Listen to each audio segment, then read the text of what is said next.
Esiet sveicināti, dārgie skatītāji! Šodien mēs parunāsim par veselīgu dzīvesveidu un piepildītu dzīvi. Tāpēc uz ģimenes restorāna Hercogs esmu aicinājis brīnišķīgu personību, deju studijas Vibe choreogrāfi un vadītāju Elzu Kronbergu. Sveika, Elza! Sveika, Anete! Pastāsti, kā tu šodien jūties? Es jūtos ļoti labi. Izklausās garlaicīgi, bet jūtos ļoti labi. Paldies par šo iespēju atnākt parunāties. Paēst, cik es saprotu. Jā, pavisam noteikti. Tā kā es tevi jau pieteicu kā tādu dzirkstošu, enerģisku personību, pastāsti, kāds ir tavs noslēpums? Varbūt tev ir kāds īpašs tāds ikdienas ieradums, varbūt rīta rituāls. Kā tu sāc rītu, lai būtu tāda enerģiska, skaista, dzirkstoša? Okay, man liekas, ka enerģijas līmenis mums vispār ir kaut kas iedots. Katram tas ir pilnīgi citādāks. Es, man liekas, piedzimu ar lielāku enerģijas līmeni, un mēs ar māsām un brāli vienkārši esam, man liekas, es atceros video, kas paskatījos nesen, kāda mēs bijām bērnībā. Es domāju, abrīnoju savu māmu, ka ar mums 4 tika galā. Tiešām liels enerģijas līmenis, bet, protams, ar gadiem es jūtu, ka viņš arī ar katru gadu kaut kādā ziņā paliek mazāks. Gribas tā kā sev vairāk pasargāt un pataupīt. Bet man nav tāds viens noslēpums. Man liekas, ka tā atslēga kopumā arī ir tie 3 lielie vaļi, ko nevajadzētu aizmirst, ko man arī tomēr gribas izcelt, ka tas ir uzturs, fiziskās aktivitātes un labs miegs.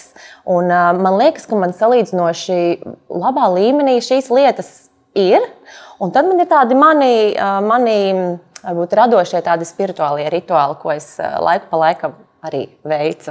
Varbūt arī ar tiem var padalīties. Es varu padalīties, jā. Man nav tā, ka man katra diena ir tieši tāda pati, tā kā nedēļas šķērsgriezumā tās dienas atšķirās. Ir dienas, kad es esmu kopā ar dēliņu, un tad ir dienas, kad es savukārt mostos vienu, un tas arī ļoti izmaina to rīta rituālu un vakar rituāls. Bet tās prakses, kas man iet līdzi un pie kurām es atgriežos laiku pa laikam, kaut kādos dzīves posmos biežāk, kaut kādos dzīves posmos atkal es aizēju tālāk, jo ir intensīvāk kaut kāda darba perioda, bet viens ir rakstīšana, jeb journaling. Tas ir tas, kas man strādā. Pateicības arī no rīta vakarā. Un vēl man ir kakao tādas ceremonijas, ko es taisu ar ceremoniālo kakao, ko es pat mājās taisu. Un, tas man ir iegājies tādi savi rituāliņi. Un arī vēl viena praksa, ko es savienoju ar kakao. Tik dīvaini, bet tās ir kaut kādas praksītes, ko es esmu kaut kur apkārt paņēmusi un kas es jūtu, kas tādā konkrētā kombinācijā strādā man. Un vēl viena ir tāds trauma release exercise, jeb arī tension release exercise, tāds vingrinājums, kas arī palīdz atbrīvoties no spriedzes ķermenī. Un tad es jūtu konkrētajā brīdī, kad man ir laiks un telpa būt ar sevi, tad es sajūtu, kas ir tas, kas man šobrīd ir nepieciešams, vai tas ir pasēdēt un izrakstīt no sevis kaut ko, vai tas ir fiziski arī ļauties šim vingrinājumam, kas ir tāds intensīvāks un iesaista tādu ķermeņa trīci. Varbūt to apvienot arī pēc tam ar kakao un mierīgu mūziku. Jā, bet man arī savā ļoti dinamiskajā un tādā informācijas piesātinātā ikdienā ir būtiski tie mirkļi, kad es atgriežos pie sevis, kad es izeju ārā no ārpasaules un es esmu tikai ar sevi un tā kā atgriežos pie tā savu kodoliņa. Jā, man liekas, ka šie 4 rituāli ir tie, kas man vienkārši ir palīdzējuši pēdējos gados tā veiksmīgi virzīties cauri un nesīju prātā. Jā, tas ir, manuprāt, ārkārtīgi vērtīgi, jo mūsdienu pasaulē tiešām mēs esam tādā steidzīgā ritmā un ir nepieciešams nomierināt prātu. Un tad katram forši, ka var atrast kādu to savu rituālu, kas patiešām palīdz. Droši vien fizisko formu palīdz uzturēt arī dejošana, bet varbūt ir kaut kas, ko tu dari vēl ārpus dejošanas, lai uzturētu sevi tādā fiziski labā formā. Īstenībā es ar deju pati tik daudz vairs pēdējā laikā nenodarbojos. Man liekas, tā arī laikam ir pieredze, kas es iemācīsies nodarbības novadīt vispār neiesvīstot un reizēm pat nepieceļoties no sēžamās pozīcijas. Bet sports ikdienā ir vajadzīgs, un man tas ir crossfits. Es mēģinu 2 reizes nedēļā doties uz crossfit nodarbībām. Jā, un tas nav tā, ka tā ir mana sirdslieta, bet man ir svarīgi, lai man ir treneris, kāds, kurš, es nevaru viena iet trenēt, man vajag, ka tur ir grupa, ka tur ir vēl kāds, redz, kas neesmu vienīgā, kas straglo. Un tas ir tas, ko es vienkārši saņemos. Es tur daudz nedomāju, man no rīta ir 6:40 nodarbības, vienkārši es pēc tam nedomāju, es vienkārši izkāpu no mājas, iesēžos mašīnā, aizbraucu, es to izdaru, un nākamais minūtes stundu pagājis, tas ir izdarīts. Crossfitiņš, un tad laiku pa laikam es vienkārši izskrienu, pastaigājos, bet laikam tas arī vairāk ir arī saistīts ar tādu meditatīvu procesu, tas nav tik daudz tāds spēka treniņš, jā, bet no spēka tas ir crossfits, jā. Jā, ļoti interesanti, jo tas ir tāds tiešām sporta veids, kas prasa milzīgu izturību. Bet tev šīs sporta aktivitātes, viņas tev nāk tā dabiski, vai tev tomēr nākas sevi tā kā piespiest, motivēt? Jo bieži vien cilvēki grib sākt kaut ko tā kā veselīgi ēst, kustēties, bet ir tā, ka vienkārši nav tās motivācijas. Kā tu varbūt sevi motivē? Varbūt ko tu sev pasaki tajos brīžos, vai kā tas notiek? Nē, man ir tā, godīgi sakot, man ļoti patīk tā sajūta ķermenī, ka man sāp muskuļi. Šis izklausās sīk, bet it īpaši, ja teiksim, esot kaut kādā vienā fiziskā aktivitātē ilgu laiku, mēs nodarbinām konkrētus muskuļus. Un, piemēram, pagājušajā vasarā es sāku izmēģināt boulderingu, kas ir tā kā kāpšana augšā pa šīm sienām. Un es vienkārši sajūtu savus pirkstu muskultūras vispār, ka šeit viss sāp un es neko nevarēju paņemt. Un man tā sajūta tā kā iedvesmo, ka es saprotu, ka manā ķermenī ir vēl kaut kas. Un ir kaut kādi muskuļi, ko pildot kaut kāds atsevišķs vingrinājumus, ko kaklā pēkšņi es sajūtu, ka ir. Un crossfitā arī viņi ieslēdz kaut kādas citas muskuļu grupas, un man kaut kādā brīdī tas patīk. Nu, tagad arī es pēc ilgāka laika, es tagad jūlijā nebiju sportojis, jo maziem bija atvaļinājums no dārziņa, un tad nesanāca, un tagad es atsāku. Nu, es nevarēju 2 pēdējās dienas pastaigāt, vienkārši man tā sāpēja kājas, bet man, I'm enjoying that thing. Nu, tā kā priekš manis laikam kaut kādā ziņā tas ir tāds, jā, ka man patīk sajust tās muskuļu sāpes. Tas nozīmē, ka kaut kas tā kā plešās vaļā, atvarās un aug manā ķermenī, un tas man iedod tādu sajūtu, ka tas ķermenis ir dzīvs. Man tāda reāla sajūta, ka kaut ko es vēl varu izdarīt ar sevi. Bet jebkurā gadījumā man nav tā, ka es palēkdamās aiz tiem treniņiem. Es teicu, īpaši tajos 6:40 no rīta, kas bija pirms 2 dienām, kad bija ārkārtīgi milzīga lietusgāze sākās. Nu, tā, ka likās, ka debesis krīt. Bet es vienkārši mēģinu nedomāt. Nu, tas ir arī tas, ko es saku savām dejotājiem studijā, ka ir kaut kādi brīži, kad ir ļoti grūti saņemties. Ja īpaši, ja tev jau tā diena, piemēram, tās 8 stundas, kas tev ir bijušas darbā, tevi nav radoši vai emocionāli pacēlušas, bet savā ziņā ir izņēmušas no tevis to enerģiju. Kur tu vari to enerģiju atrast? Un tajos brīžos vienkārši nedomā. Tā kā atslēdz tās metārā tās domiņas, iesēdies mašīnā, tādas automātiskas darbības, aizbrauc, uzej augšā, apgulies uz tās grīdas studijā, mēs parūpēsimies par pārējo, un tad jau tā enerģija sāk veidoties tālāk. Un man laikam tas pats, jā, nav tā, ka es skrienu uz tiem treniņiem, bet es vienkārši viņam aizēju, es vienkārši par to nedomāju. Sveiciens dāmas Hercogā. Sveiki! Jā, jūs te ļoti par sportiskām aktivitātēm runājat, bet ir pienācis labas apetītes treniņš, ja? Tā kā šodien ir garnalītes, mango, avokado. Es domāju, nekas labāks nevar būt par to. Paldies, jā, labas apetītes treniņš ir mūsu mīļākais, visticamāk. Šis mums sanāk. Jā, šis mums sanāk vislabāk. Tā ielieš arī ūdeni. Cerams, ka ne tikai izskatās, arī būs arī. Es esmu pārliecināta, ka būs arī garšīgi.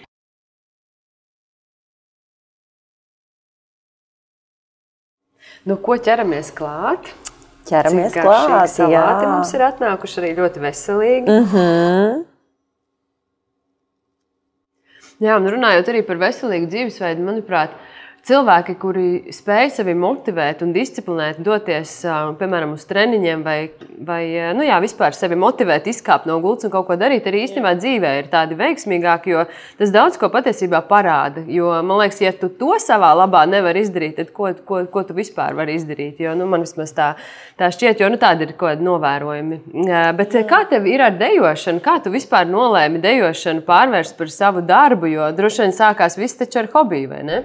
Jā, sākās pavisam agrā bērnībā. Bija 4 gadi, kad mamma aizveda uz baleta nodarbībām pie Zītas Ersas.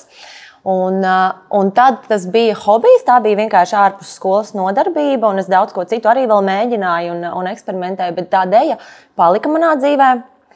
Nē, tad es uz 5 gadiem aizgāju uz basketbolu, spēlēju basketbolu, tad bija posms, kurā es nedejoju, un tad es tikai 11 gados atgriezos mūsdienu dejā, sanāk deju skolā Kaprīze. Jā, un īsumā tagad es domāju, tā pāreja uz profesiju man bija salīdzinoši agri, man liekas, man bija 16, 17 gadi. bija sporta nodarbības vidusskolā, kurā es mācījos, gājām lejā uz sporta zāli, un tad tur sadalīja paši puiši, meitenes bija, puiši sportoja, un meitenēm šis bija tas vecums, 16, 17 gadi, kad viņām īpaši nepatīk tās sporta nodarbības, un viss atrada zīmes no vecākiem vai no ārstiem, ka negrib piedalīties.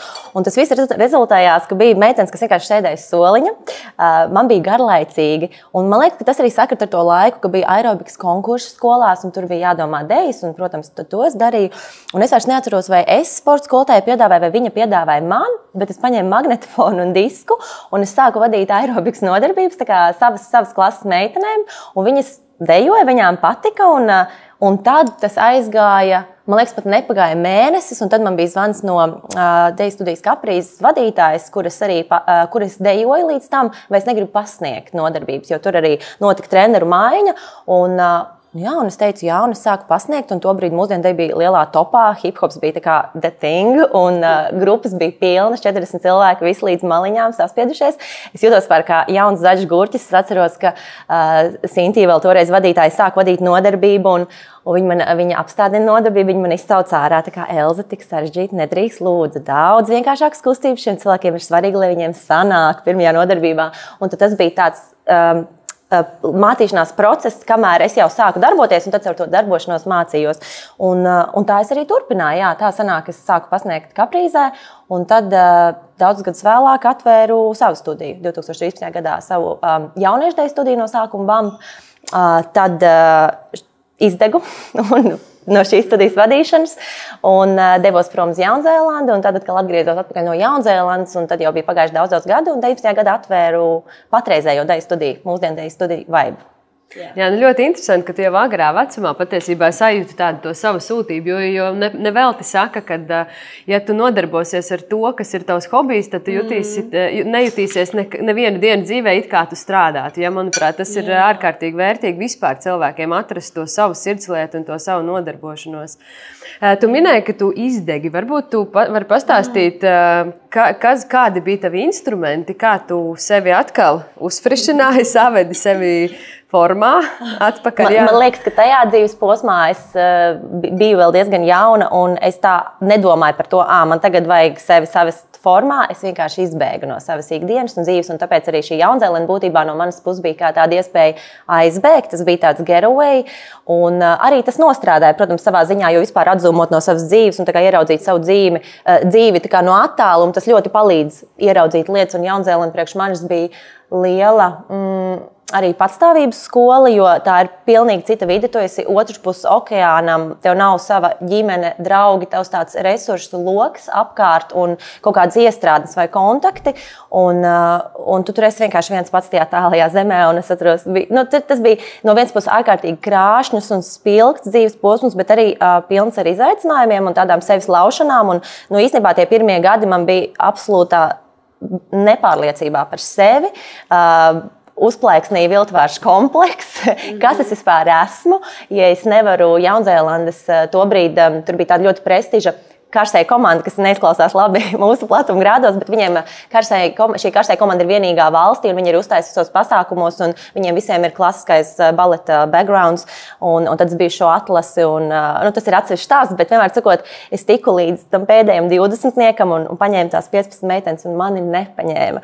Un es devos mājās, un tur es sapratu, ka man ir tāda kauna sajūta, savas ģimenes, savu draugu priekšā, ko tie cilvēki Latvijā teiks, ka viņi uzzinās, ka Elza nemaz nav tik laba, kā viņa. Es taču vadīju visus šos dejotājus, un tagad es netiekšā komandā, un tur iekikoja tas viltvāršu komplekss, un savā ziņā tajā brīdī tā Jaunzēlanda arī kļuva tiešām par tādu paslēptuvi man. Es pat biju priecīgi, ka es neesmu tur, ka viņi to nepieredz kopā ar mani, bet es esmu šeit, un es veidošu šeit savu dzīvi un izolētu no tā, un beigās caur tādiem vairākiem ups and downs, tas bija tāds labs pārliecības, patstāvības treniņš un ārkārtīgi vērtīga pieredze, kas ir ļoti interesanti, jo arī viņi pie manis atnāca es ceļoju, sekoju līdzi savam tobrīdējiem dzīves partnerim, un man nebija tāda vēlme tieši doties uz Jaunzēlandi, bet viņam tā bija sapņu vieta, un tobrīd bija iespēja tieši līdz 30 gadiem dabūt working holiday vīzu, ar kuru varēja aizceļot, un tad mēs tieši tā paspējām ielikt tajā vilcienā. Es kā reiz biju izdegusi studijā, viņam arī nebija tāds darba attiecības, respektīvi nebija nekas, kas turēja, un likās, ka šis ir tas brīdis. Un sekojot līdzi, vienkārši ļaujoties dzīves plūdumam, tā arī priekš manis kļuva par tādu dzīves skolu, tā kā atsevišķu universitāti.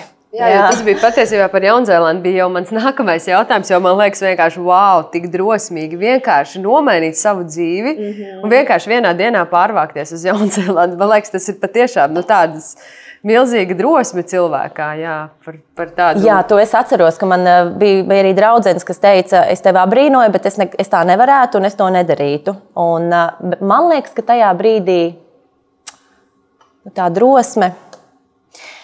Jā, zin kā, ir tādas dzīves situācijas, man liekas, ka tu saproti, ka tev ir jābūt drosmīgam, ka tev vienkārši ir jāievelk elpa un jāiet kaut kas jādara. Man liekas, ka tajā dzīves posmā man tas bija tas, ka es gribēju aizbēgt. Ka tā nebija tāda apzināta, kad es biju izdegusi, viss bija izbesīs. Tiešām tā, ka es negribēju vairs nevienu satikt, negribēju darīt šo darbu, es gribēju kaut kur doties projām, un tas man tā kā palīdzēja. Tas nebija tāds apzināts, es būšu drosmīga, un es došos uz Jaunzēlandi un sākšu es nemaz nesapratu, ko tas nozīmē. Es to sapratu tikai tad, kad es tur nonācu, kad es sapratu, ka tagad mums ir jāmeklē, kur strādāt, kur dzīvot. Neviens mani nezina, visas durvis ir ciet, kā lai es izveidoju jaunas saiknes un cilvēkus apkārt. Tikai es tajā brīdī sapratu. Bet kaut kādā ziņā man tas dzīvē ir vairākas reizes atkārtojies, kas vienkārši sekoja kaut kādai savai sajūtai, metos iekšā un, kā es teicu, mācos. Jā, tas, manuprāt, ir vēl tāds drosmīgāks solis, jo pie izdegšanas tad vispār liekas, cilvēkam ir tāds iekšējs tukšums. Un liekas, ka ļoti gribas to savu ierasto vidi, to savu māju, tos savus, varbūt, cilvēkus, tādu drošības sajūtu, kurā tev atjaunoties, bet vienkārši aizbraukt uz Jaunzēlandi, tas ir ārkārtīgi drosmīgi. Bet droši vien šis solis arī visticamāk tev palīdzēja atgriezties atpakaļ pie sevis. Kaut arī caur varbūt negatīvām pieredzēm, bet bieži vien tie ir vislielākie pārbaudījumi, kas patiesībā mūs tikai stiprina un padara par personību. Jo droši vien tagad tu zini, kad viss ir iespējams, ka vienkārši nav nekādas tieši tā, tu precīzi pateici, man ir tā sajūta, ka ja es nokritīšu, es piecelšos. Tā kā viss būs kārtībā, un galu galā Jaunzēlandē izauga Vibe Day studija. Jaunzēlandē es pirmo reizi atvēru Vibe Day studiju, sākot vadīt Zumbas nodarbības fitnesa klubā, kur strādāju. Kaut kāds vajadzēja pasniedzēju, man piedāvāja, sāku vadīt, un tas izvērtās par ļoti foršu pieredzi. Meitenes nāca daudz, un tad pēc vienas klases dejotāja teica, Elza, you need to start your own dance studio, and it needs to be called Vibe with Elza. Un tā es arī viņu nosaucu, Vibe with Elza. Un turpat Jaunzēlandē nāca, un tā atšķirība bija tas, ko es vairs negribēju darīt, salīdzinot ar iepriekšējo deju studiju, kur mums tas fokus bija uz skatuvi, uz rādīšanu uz āru, uz sacensībām, uz pirmajām vietām, uz panākumiem, un caur to es arī sevi izdedzināju. Šeit tas mērķis bija vienkārši dejot kopā ar sievietēm, gūt prieku tādā, varētu teikt, amatieriskākā līmenī, bet priekš sevis, dejot priekš savas sirds. Un tas bija brīnišķīgi. Mēs bijām no tik daudz dažādas nacionalitātes, no Japānas, no Dienvidu Āfrikas, Brazīlijas. Tur vienkārši bija visa pasaule sastapās šajās deju klasēs. Mēs vienkārši dejojām savu prieku pēc, filmējām video, arī kaut kur aizgājām uzstāties kaut kādos tirdziņos, bet tikai pašas priekš sevis. Priekš savējiem. Un tad es atgriezos atpakaļ Latvijā un sanāk, vai viņu atvedu līdzi. Bet piedzima viņš Jaunzēlandē, tā kā tas vien ir. Tas ir tā vērts, vai ne? Jā, jo tas viss stāsts izklausās tiešām pēc tāda īsta vibe. Bet kā tu nolēmi atgriezties atpakaļ Latvijā no otras pasaules malas un vispār, ko varbūt tev nozīmē Latvija kā tavas mājas?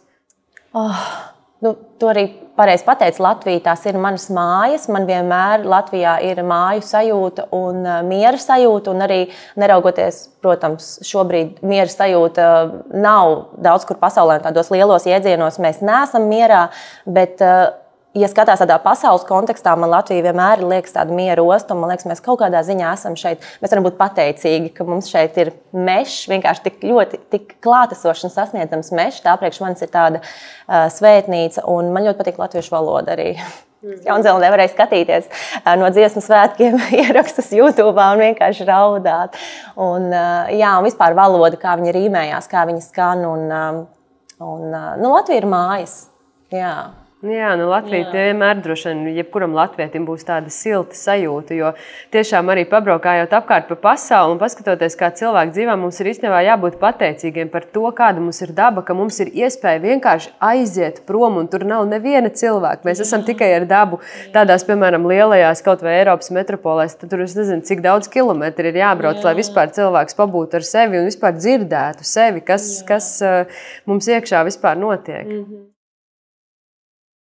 Paldies! Wow. Tā, un saldējā mums būs batātas ķirbja siera kūka. Paldies!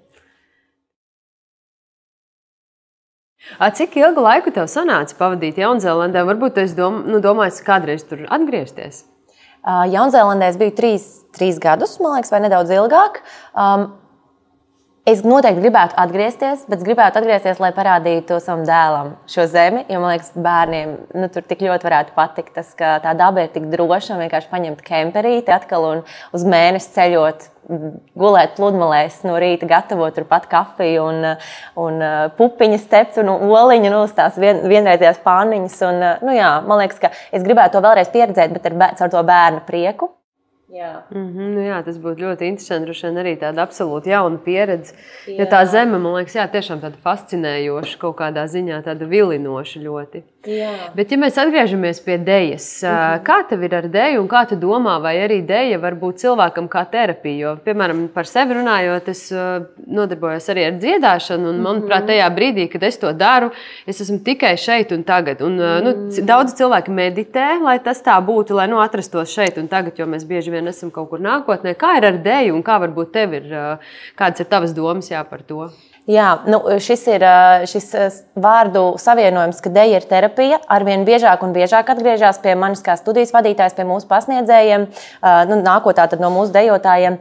Un es kaut kā cilvēks, kuram patīk dziļi rakt kaut kamā, kas man arī ļoti interesē, esmu vairāk gājis šajā un meklējusi, ko nozīmē tā terapija, jo kaut kādā ziņā man bija tāda dilemma, man īsti negāja kopā deja terapija, bet deja tāpat laikā ir arī tik virspusēji skatuves māksla. Dejotāji ļoti daudz ko iemācās tēlot priekš skatītāja, lai tas labi izskatās. Un vienmēr sakot, man liekas, ka tā atslēga, kā deja var būt terapija, ir tā kā tu teici ļoti precīzi, ka mēs mācāmies būt šeit un tagad un baudīt to procesu. Un tas ir tas, uz ko mēs arī liekam fokusu mūsu studijā, jo ir daudzas lietas, kas mūs var ļoti viegli izvilkt ārā no šīs klātesamības. Gribas uzfilmēt, parādīt, uzreiz tāds domāt, kurš šo skatīsies, kā tas izskatīsies no malas. Salīdzināšana ir ārkārtīgi liels tāds.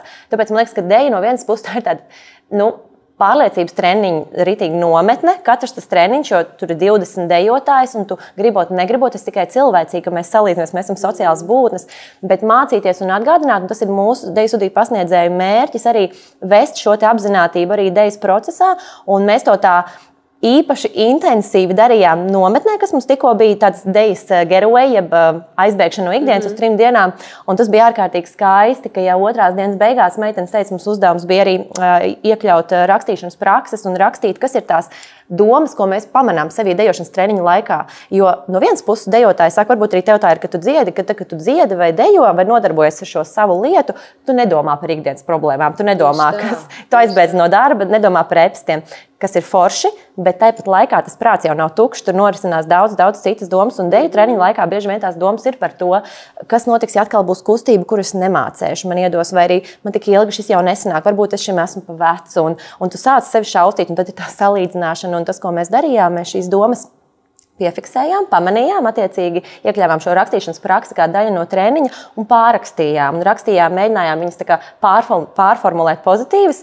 Un ārkārtīgi skaisti bija, ka 2. dienas beigās bija dejotājs, kurš saka, bet zini, Els, man vairs nav tās negatīvās domas. Es saku, bet tad raksti labo, tad raksti, cik tu vienkārši forši jūties un ka tu baudi to procesu. Un tas ir vērtīgi kā tiem dejotājiem, kuri sāk no nulles, ka viņiem šis ir pilnīgi jauns un ir ārkārtīgi daudz lielas nedrošības, kā arī dejotājiem tīpaši, kuri ir profesionāļi un kuri pieraduši, ka viņiem tas ir, ka viņiem ir jāpierāda, ka viņiem ir vienmēr jābūt sasniegumam pēc sasnieguma un soli pa solim viņam ir kādam, viņš nedrīkst kļūdīties. Un, man liekas, tas ir tā vēl viena lieta, ko mums ir ļoti svarīgi iemācīt, ka jūs drīkstat kļūdīties. Mēs nevaram kaut kur nonākt bez kļūdām. Kā tas ir iespējams vispār kaut kur nokļūt? Tieši tā, jo es tagad klausos un es tiešām novērtēju, cik vērtīgi ir šādi cilvēki pasniedzēju lomā un kad ir šādas deju studijas, jo, manuprāt, tāds darbs ar cilvēkiem, tīpaši jauniešiem un bērniem, ir ārkārtīgi svarīgi to darīt pareizi, lai tiešām lai bērns iegūtu tās pareizās vērtības un to sajūtu patiesībā par sevi. Jo deju, manuprāt, ir arī kā terapija, protams, tādā ziņā, ka tu izkustini visu to savu ķermeni, ka tu izlādi emocijas. Piemēram, man dejošana ir ārkārtīgi slikta. Es nemāku dejot vienkārši tāpēc. Varbūt man būtu arī jāiet uz tādu, jābūt šīs deju prasmes. Bet tad, kad man sanāk atslēgt prātu un tiešām kārtīgi izdejoties, tādā brīvā atmosfērā, tad pilnīgi cita sajūta ir nomainīta enerģija, absolūti. Pilnīgi tāda svaiga jauna enerģija ieplūst. Jā, man liekas, ka tas arī, ko mēs bieži vien aizmirstam mūsdienā šajā straujā laikmetā un arī tādā dejas industrijā, ka deja pirmām kārtām tā ir māksla, dzīves bauda. Pat ne māksla, bet arī māksla, bet dzīves bauda, ka mums ir jābauda deja. Mums ir, mēs varam viņu vienmēr sakot baudīt, mums nav tas jādara, bet mēs varam viņu baudīt un mēs varam atļauties. Un tas, man liekas, ka tas ir ļoti, ļoti atsvaidzinoši vienkārši sev to atgādināt. Jā, tas tiešām ir ļoti vērtīgi, tāpēc, manuprāt, tu dari ārkārtīgi vērtīgu darbu, un droši vien tu esi atvedis arī šeit vaibu no Jaunzēlandes, un tu vispār esi ārkārtīgi tāds, manuprāt, apzināts un gudrs cilvēks, un būtu ļoti vērtīgi bērniem un jauniešiem nonākt tieši tavā studijā. Bet, ja es tev uzdotu jautājumu, kas ir māksla dzīvot? Tavuprāt? Tas kaut kādā ziņā varētu saslēgties ar to, ko mēs tikko arī runājām šīs sarunas laikā. Un ar manām pēdējām dzīves pieredzēm es šodien teiktu, ka māksla dzīvot ir būt šeit un tagad. Mācīties būt šeit un tagad, nevis nākamajā mirklī, nākamajā nedēļā vai kas būs nākamais projekts, bet būt šeit un tagad un baudīt. Un tā kā pēc iespējas biežāk mēģināt ikdienā atgriezties šajā mirklī un novērtēt to, kas ir apkārt. Un tad, kad to tā pa īstam dara, tad acīs sariešās asaras un vienkārši tu piepildies ar mīlestību. Un tad tu saproti, ka tu dzīvo un patiesībā tev jau viss ir. Jā, es tev pilnībā piekrītu, jo, manuprāt, mūsdienu cilvēkam ir jāmācās tiešām dzīvot šeit un tagad, jo kad mēs esam kaut kādās sliktās sajūtās, ja mēs domājam par pagātni, mēs esam trauksmē, ja mēs domājam par nākotni, bet šeit un tagad tas mirklis tiešām būt un izjust katru brīdi ir ārkārtīgi vērtīgs. Jā. Mājīgi tāda garša. Vēl tāda svaiga. Ķirbis un rabarbers. Es sajūtu arī smilcēkšķi. Es nezinu, vai te ir smilcēkšķis. Jā, ir. Ir, jā. Jā, ļoti garšīgi.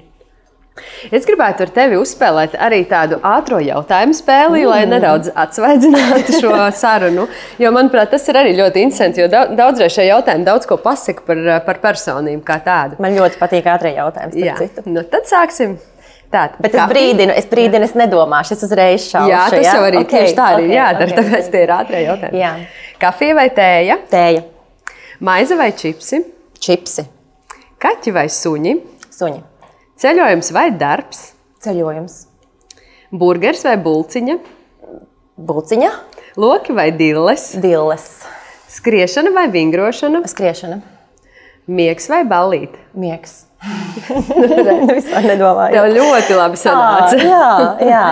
Es kaut kur biju pārsteigta par savām atbildēm, bet laikam nē. Kura bija tā pārsteidzošākā atbilde? Nē, es domāju par burgeru un bulciņu, jo man neviens tā kā... Neviens nav īsti tavs. Ok, jā, bulciņu varētu. Tas laikam vairāk bija domāts par saldumiem vai salda vai sāļa mīļotājs. Bet man liekas, laikam miegs un ballīte bija tāds, nē, es laikam esmu veca. Ka tā ballīte vispār vairs ne... Nē, nav tā, ka neinteresē, bet jā, šobrīd laikam miegs. Tā, es gribētu tev teikt lielu paldies, ka tu atnāci pie mums šodien ciemos, un man bija tiešām liels prieks ar tevi iepazīties un iedvesmoties. Jā, paldies. Jā, un gribēju tev pasniegt dāvaniņu no dabiskā D vitamīna imunitātei Nateo, kas ir paredzēts arī visai ģimenei, arī bērni to var lietot, jo tieši tā kā mūsu vasara ar sauli mūs nav lutinājusi un klāt ir rudens, tad šī būs īstā dāvana veselībai. Brīnišķīgi, paldies. Man arī ļoti patika saruna.